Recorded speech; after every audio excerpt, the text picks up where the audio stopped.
What really gives me hope about water is its absolute omnipresence and pervasiveness, but also its ability to provide perspective, which can be very humbling. And I often compare this to what is known as the overview effect. And that's a cognitive shift that is reported among astronauts generally when they view Earth from space for the first time. And this is characterized by a state of awe or a self transcendent experience, but also with greater purpose and meaning in one's work and less fear from what can go wrong and more a greater ability to affect change. And I think a lot more people can experience this realistically without leaving the planet, but also just with the scale of water at large, whether it's the ocean or water systems on our planet. And I've witnessed this in teaching and learning experiences around water.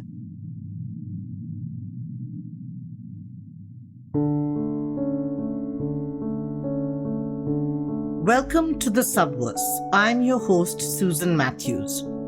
This is a podcast where we journey from the cosmic to the quantum, from forest soundscapes to fragile oceans, and from the songs of whales and trees to the secret world of microspecies and microbes. In this episode, we wanted to explore relationality when it comes to water, inspired by and quoting from a Kinship project run by the Center for Humans and Nature. With every breath, every sip of water, every meal, we are reminded that our lives are inseparable from the life of the world and the cosmos, in ways both material and spiritual. As they ask in their project, what are the sources of our deepest evolutionary and planetary connection and of our profound longing for kinship? So in our own small way, we wanted to ask these questions about water as kin, as seen through the eyes of three different women who have made water and bodies of water their life work. We wanted to see through their eyes, their narratives, how water has shaped them and how they have shaped their relations with water. We put together a few questions for our guests, giving them free rein in how they wanted to interpret it. In part one of this episode, we will hear from them descriptions about their work and play as it relates to water and how it has shaped them as people. Why are their projects or interventions important? In this introductory episode, we will find out more. The guests all had their own takes and ways in which they express themselves. And that is what I found personally so fascinating. So before you hear from them, let me make the introductions. The first guest you will hear from is Sejal Mehta, based in Mumbai, India. She's a journalist, editor, and children's book author. This year, she published a wonderful book, Superpowers on the Shore, where she focuses on the intertidal zone. She writes of the coasts, which are large, vast wildernesses that witness the magical pageantry of life. Our second guest is Divya Panikkar, who is an oceanographer and studies dolphin and whale diversity and distribution patterns using acoustic monitoring and visual survey techniques. She just completed her PhD and amongst other work has recorded Northern Indian Ocean blue whale songs off the coast of India. Our third guest is Tasneem Khan. Tasneem is a biologist, photographer and educator who has spent the last decade facilitating interdisciplinary initiatives in the fields of ecology, conservation, education, and science communication. She is now focused on place-based education through a co-founded initiative, Earth Collab, and also started Sea School. It was Tasneem's voice you heard at the outset of this podcast, where she outlines the overview effect. Listening to our three wonderful guests, they will transport you through instilling a sense of awe, navigating visual and other striking sensory stimulus they encounter in their work and play around water. There is no need to travel into outer space for these cognitive shifts to take place. We just need to open our eyes with some timely guidance from these very wise water whisperers.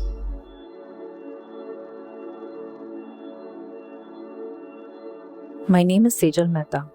I'm an author and editor, and on some good days, I'm also an artist.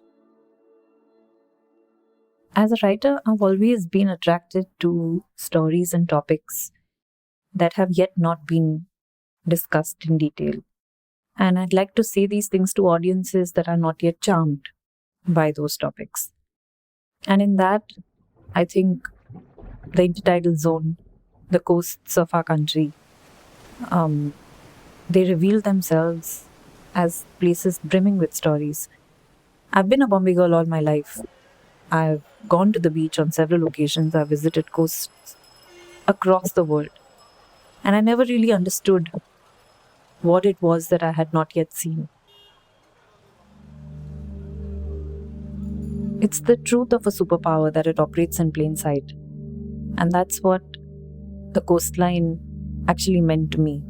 I'd been looking at it, but I had never really looked at it. And when I got closer, a whole new world, a civilization filled with creatures with tremendous abilities, superpowers almost, revealed themselves to me. I think conversations like this project, this beautiful thing you're working on with water, kind of force us to think about our relationship with what surrounds us. In a coastal city like Bombay, Mumbai now, we're surrounded by water. And like I said in the beginning, it's easy to forget that. It's easy to forget that such a giant thing exists because we're so completely immersed in our days. But something that this kind of conversation, these projects, when we talk about water, when we get many people to talk about water, when we listen to what people think about it, I think gives us a slightly wider perspective of who engages with it. For example, when you walk on a beach or you walk on a coast, you walk near water, what do you see? You see, of course, people going about their day. There are animals that live here. There's also livelihoods that happen. We share space with people whose lives depend on the coast. We also share space with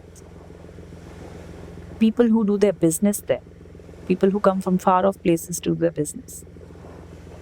And I think these kind of explorations also give us a much more empathetic view, not just for the creatures or for the animals, but for the entire space. And in connection to that, I think to an entire city. And in connection to that, to an entire country. That is what attracted me to participate in this as well. Because the more we discuss what water does, I think the more we understand a little bit more about ourselves and how we relate to it and how other people do. I also wish a lot more people would engage with the ocean or the coast as just one more way of engaging with nature. Like birding perhaps, or like a wildlife safari. And also just to have some fun. I think we get caught up sometimes in how bad things are. And we forget to actually enjoy the things that are around us. My nieces have come to the ocean, the coast with me. And we've just had a day at the beach and we've really enjoyed ourselves. There was one really funny walk that my younger niece had come on, and where we tried to remember the names of the snails but couldn't. And so we kind of converted them into Harry Potter spells. And it was a really fun day. Abhishek, who was taking the walk, he turned around and he said, what snail is this? And she pointed an imaginary wand at him and said, Nasarius. And we'll never forget it now. She'll never forget the name. And it just, I think it brings us back to our most authentic self. And I think when hopefully by projects like this, when we discuss the ocean, water, I hope people engage more. I hope you go to the beach, you have some fun. Because ultimately that's what it's all about, right? We need to also enjoy ourselves. And That's something that's happened through this process as well. I think it's been a great time at the coast, and friendships have formed, um, explorations have happened. The more I walk the shores with scientists, I realized that there were so many stories to be told. And I always knew somewhere at the back of my mind that a book might come out of this. There are enough stories to tell. And more than that, I think stories that I knew people would love to know. Like, for example, on one of my walks on the shore, I realized that a very bizarre way that flatworms, a species of flatworms, reproduce is by dueling with their penises.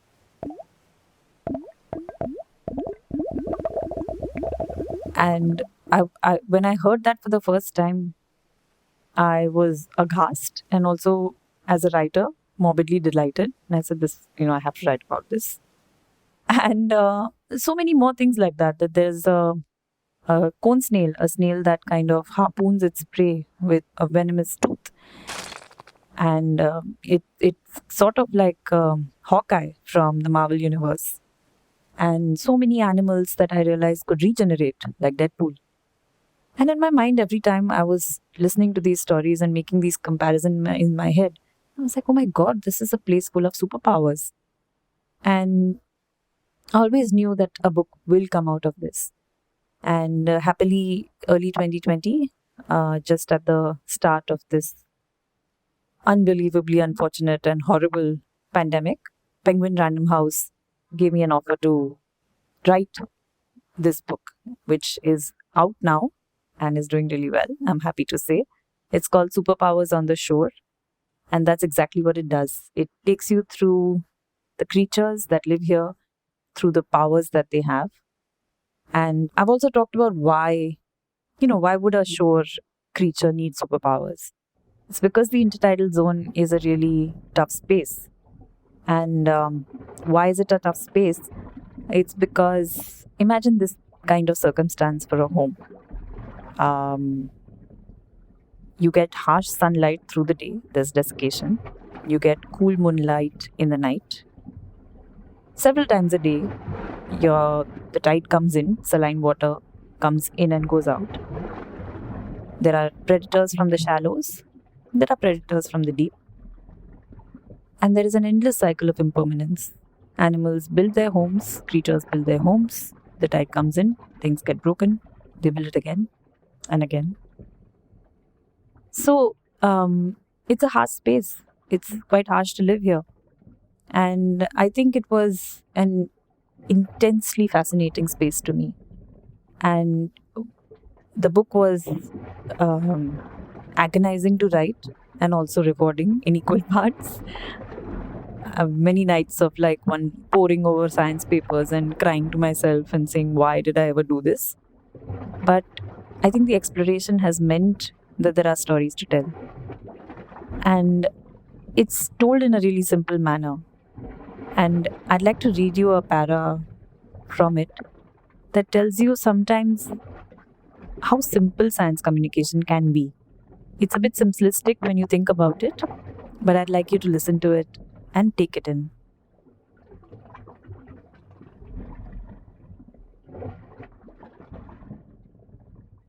You and I. Hi, listen. Did you know? A sea star can eject its stomach while eating. Goby fish and shrimp have a roommate agreement. Sea snails have teeth on their tongues. Oh, you don't like snails? Don't worry about it. You can meet the octopuses. Or watch the egrets take flight. Or you can just sit and watch the ocean a while and follow the high drama in the sunset skies. Rest here. You don't have to agree with me. I'd prefer it if you didn't sometimes. You might not like the ocean. I might find the city stifling. But perhaps you can tell me how you find the city lights comforting, and I can confess how the sea reminds me of my father. We can share the best parts about these spaces. and file them away so we can tell someone else to better navigate them. A like minded group is good, the opposite, sometimes even better. Isn't this how we remember things? Isn't this how we find support? Isn't this how we survive and perhaps save ourselves from ruin? Isn't this how a community builds? With a simple, "Hi, did you know?" Writing makes the unknown familiar. And that's what I do with science communication. For the last 4 years, this work has largely revolved around the marine space. And I've realized that when we use words simply, and with humor, of course, when possible, they make complex science palatable. They make jargon policies easy to comprehend. And they also make the seemingly uncharismatic things more interesting. In this way, stories work. And I think what the working with the ocean, especially the coast, has done to me is that it has revealed a little bit of a mindset shift. I mean, I looked at forest as a space with trees. I looked at wildlife only in national parks. I was a very big mammal person. I enjoyed the big moments in the wild. And while I still do, and I think those are essential, though that kind of delight I recommend it very highly to everybody. I also feel that when you look in your own backyard and when you look at creatures that are, some of them are half like the size of your fingernail. And I think the miniature scale of the intertidal lives have really made a case for inclusivity. Because whether it's big megafauna or even the spider in your home, I think to coexist, you first need to acknowledge the other, allow it to change you, and then perhaps one day protect it. And I think that's what looking very closely at marine creatures has done for me.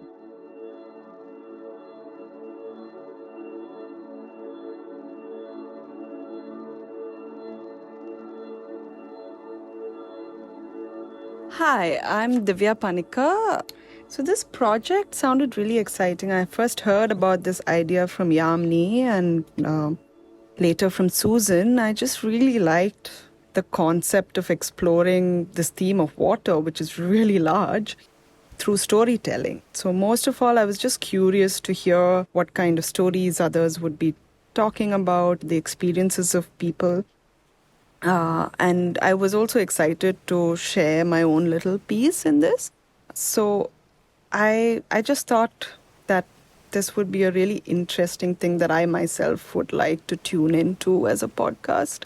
I used to listen to a lot of podcasts during my PhD, and I really enjoy hearing narratives and how people can transport you to different places in a short bit of time. So I just thought this theme and the storytelling aspect of it would be really interesting. I just recently completed my PhD in oceanography from University of Washington. I was studying dolphins and whales distribution in Lakshadweep waters off the southwest coast of India. These are a set of 35 islands that is located 200 to 400 kilometers or so off the Kerala coast. These are coral atolls, and they have these very deep oceanic waters between the islands. I used passive acoustics, which basically meant I eavesdropped on these animals underwater and tried to understand when they're present and what times they occur. And I use this methodology because so underwater sound travels much faster and further in water than in air.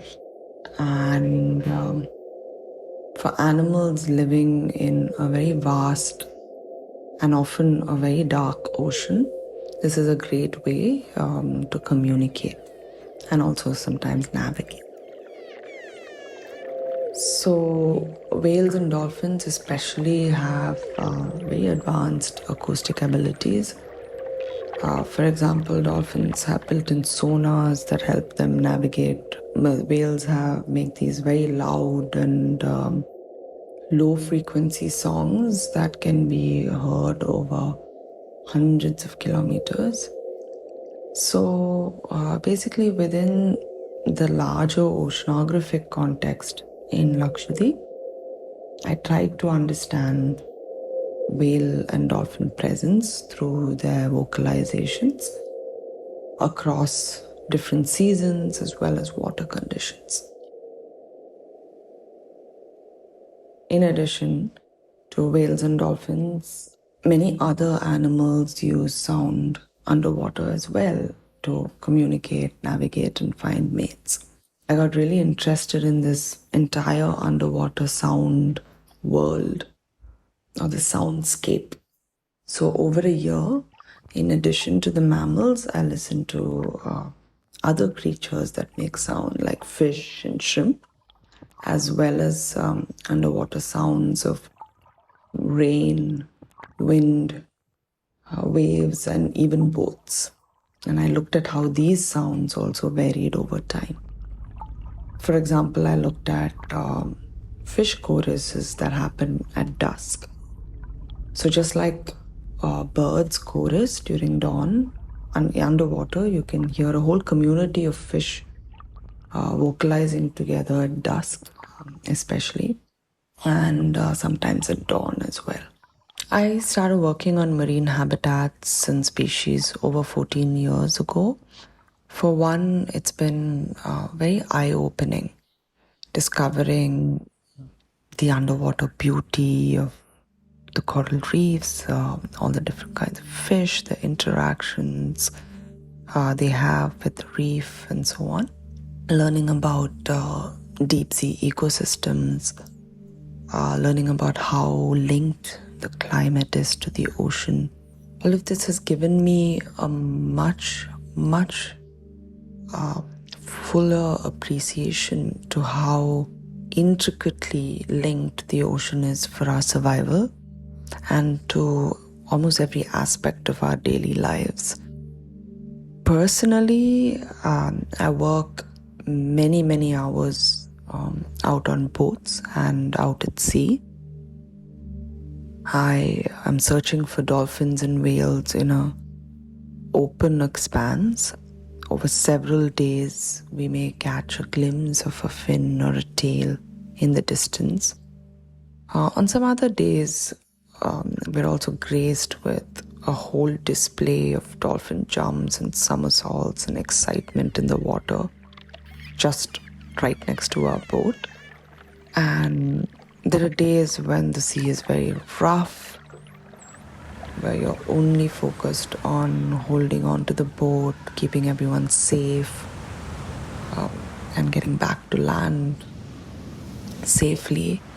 And then there are other times when the water is so calm and you notice every single ripple on the water, the fish below the surface, the occasional turtle, and unfortunately sometimes even lines of garbage that moves out with a front out in the open ocean. This line of work has also introduced me to a whole host of people who work on the ocean, other scientists, fisher folk who spend a large part of their time out at sea. So it's been really wonderful to get to know the world through their eyes, to listen to their stories and experiences as well. It's just, I think overall it has just made me a more open, a more patient, and a more thoughtful person.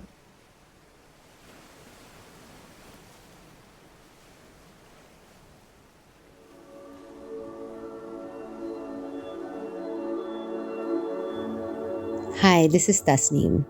I'm very pleased to be a part of this conversation about water as kin as opposed to a property or a resource, and also in recognizing its role as a huge source of inspiration, as well as a biological life force, while also respecting its power and the force it has that we often don't anticipate. There's no doubt that my work, play, and experiences with water are so intertwined that I often find it difficult to distinguish the order of cause and effect. The one prevalent recognition seems to be that pervasiveness of water centric observation and the learning on everything I do and how my work and personal choices have transpired and evolved. So when I attempt to deconstruct the process, what becomes really apparent is this layering of water literacy and the corresponding way in which it reflects on my practice as an educator, a scientist, and an artist. So, for instance, learning to dive when I did opened up a window into this realm of possibility that I hadn't really considered until then. And that expanded my research interests and the kind of work I took to, the skill sets I started to develop in order to run the field research center that I was operating in the Andaman Islands. Subsequently, that took me back to studying marine invertebrate zoology in the Northwest Pacific. And that period helped me channel my fascination with microscopic life processes within the ocean, beyond the obvious charismatic species. And it really helped me focus and develop additional skills and patience and the time it took to sometimes explore these systems. And from there, it sort of led to exploring pockets in the Arctic Ocean, which exposed me to this vast diversity and extreme nature of water systems because I had only had the luxury of tropical waters till then. So that was a new dimension, and often those explorations were in temperate marshes and not the ocean, which uncovered this new aquatic world, which was only associated in fairy tales for me. And just the sheer life and volume in freshwater as well. So this learning has continued, and it progressed to sailing and maintaining boats, learning about boat building, more diving, and underwater photography. And each of these things has pushed that process of extended observation that I'm so passionate about and taken my interest from just being curious about water to delving into it regardless of what the kind of work is. So whether it's an artistic outcome or a scientific outcome or an education-centric outcome, I find that this method of systems thinking, which I've learned from the interconnected nature of water systems, is what roots and sort of sits at the core of most of my projects and work. The reason I think my projects and interventions are very important in the current context is that a lot of what I'm doing at the moment involves education design that is steeped in a pedagogical approach of place-based learning. And in my case, this is specific to aquatic systems.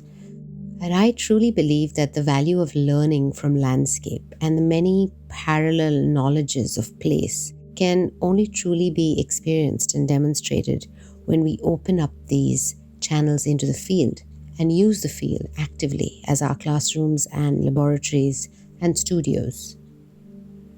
So setting up both Earth Collab and more recently Sea School has been a part of this incredible journey of learning myself and contrasting the geographies of the Indian Ocean and the Atlantic Ocean, as well as the cultural knowledges of these seascapes, but simultaneously also unpacking the layers and opportunities of learning from landscape in each of these locations.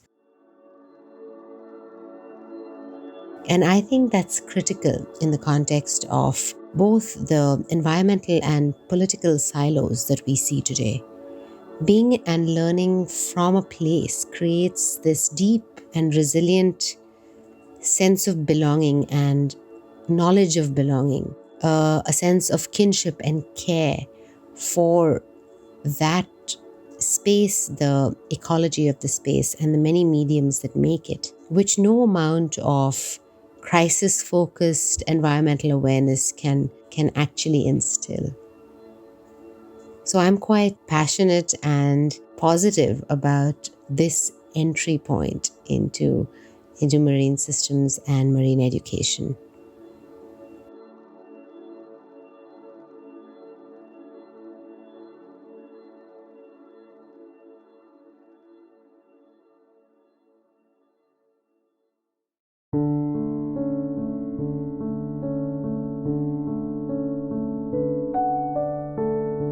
Thanks to our three guests for sharing their thoughts with us.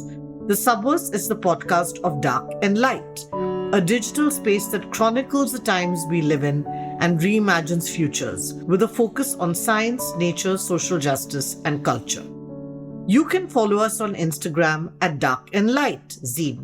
If you like the show, please tell a friend and subscribe on your favorite podcast platform. The Subverse is produced for us by Waka Media. Stay tuned for part 2 of this episode, which follows in 2 weeks, where we will hear more from Sejal, Divya and Tasneem on their water narratives. So long, and thanks for listening.